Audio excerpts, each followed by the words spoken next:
गावरान चिकन थाली पुण्याच्या स्टेटवर कुठेच नाही मिळणार. स्वस्त आणि मस्त. बॉईल चिकन घेतलंय, काळा मसाला घेतलेला आहे. काळा मसाला? काळा मसाला नक्की काय ते काळा त्याच्यामध्ये मसाला? कांदे भाजून घ्यायचे, खोबरं भाजून घ्यायचं, तीळ, खसखस, आलं, लसूण, कोथिंबीर आणि थोडासा गरम मसाला. हा थोडासा गरम मसाला आहे. गरम मसाला. असे तमालपत्र टाकले आणि त्याच्यामध्ये काळे मसाले टाकून घेऊया. हळद झाली, काळा मसाला झाला. हा एक सिक्रेट मसाला आहे. थोडीशी मिरची पावडर, धना पावडर, माझं घरचं वाटण. अच्छा. छान फ्राय करून घ्यायचा मसाला. हे चिकन बॉईल केलेलं थोडंसं पाणी टाकून घेते, त्याचा सूप टाकून घेते, त्यामुळे तर्री आणि फ्लेवर त्याचा खूप सुंदर येतो.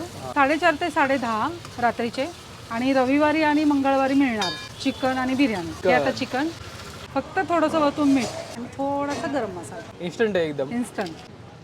अशी ही आपली थाली रेडी आहे. अरे वा, स्ट्रीटवर खायची वेगळीच मजा असते.